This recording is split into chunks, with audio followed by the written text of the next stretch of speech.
Tässä on Suomi. Suomen rataverkko on 6000 kilometrin pituinen. Suomessa lainsäädännöstä vastaa eduskunta. Liikenne- ja viestintäministeriö ja sen alaiset virastot vastaavat rautateitä koskevan lainsäädännön valmistelusta ja lupahallinnosta.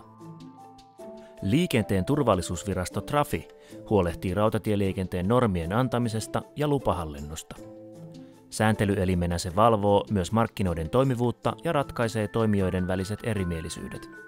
Liikenne- ja viestintäministeriön alaisuuteen kuuluva liikennevirasto on rataverkon haltija ja vastaa siinä roolissaan rataverkon ylläpidosta, kehittämisestä ja kunnossapidosta. Sen vastuulle kuuluvat väylät, mukaan lukien rautatiet, liikenteenohjausjärjestelmät, asemalaiturit ja asemien kuulutukset sekä laiturinäytöt. VR Group puolestaan on Suomen valtion omistava matkustuksen, logistiikan ja infrarakentamisen palveluyritys. Se harjoittaa rautatie- ja maantieliikennettä. Konsernin vastuulle kuuluvat kaukoliikenne, lähiliikenne, tavaraliikenne, henkilöstö ja VR:n junakalusto. Kaukojunia kulkee päivittäin noin 300, lähijunia noin 900 ja tavarajunia noin 450. Ratojen rakentaminen ja kunnossapito ovat liikenneviraston vastuualuetta.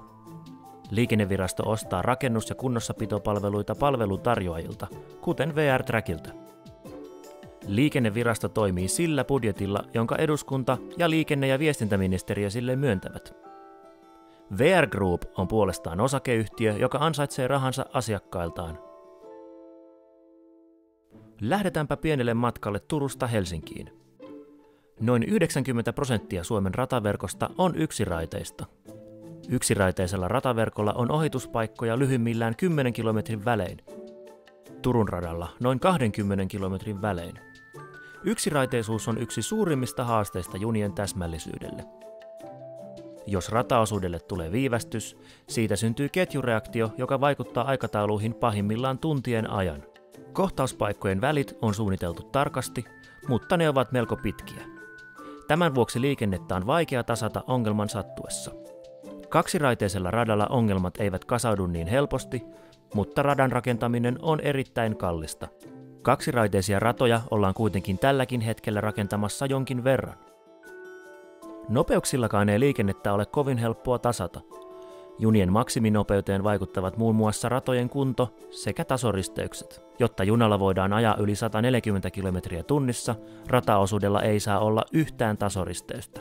Tasoristeykset aiheuttavat siis pysyvän nopeusrajoituksen. Miksi matkat sitten viivästyvät? Yleisimpiä rataverkolle ominaisia häiriöitä ovat kiskoviat, sähköradan viat ja ohjausjärjestelmän viat. Näistä vastaa liikennevirasto. Turvallisuus on aina tärkeintä. Jos matkalla ilmenee jokin vika tai häiriö, toimitaan sen mukaan, mikä on turvallisinta. Tämä taas puolestaan vaikuttaa täsmällisyyteen.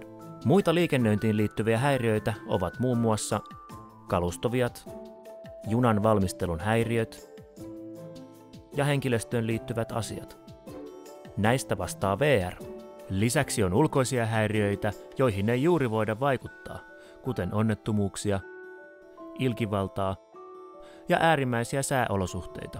Häiriöt ketjuuntuvat helposti ja viivästyttävät matkantekoa. Häiriöt saattavat aiheuttaa ongelmia moneksi tunniksi eteenpäin. Helsingin asemalla liikkuu arkivuorokautena noin 1300 junaa. Pääkaupunkiseudun junaliikenteessä Helsingin seudun liikenne HSL on VR Groupin asiakas. HSL suunnittelee ja järjestää joukkoliikenteen HSL-alueella ja tilaa joukkoliikenteen palvelut VR:ltä.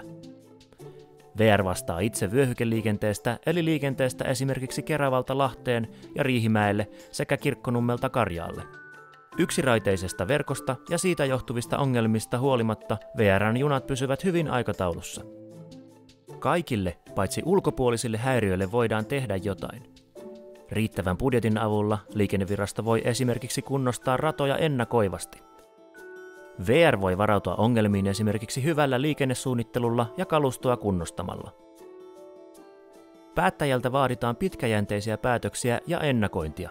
Suunnitelmia pitää tehdä yli 4 vuoden tähtäimellä, mieluimmin vähintään 10 vuodeksi eteenpäin.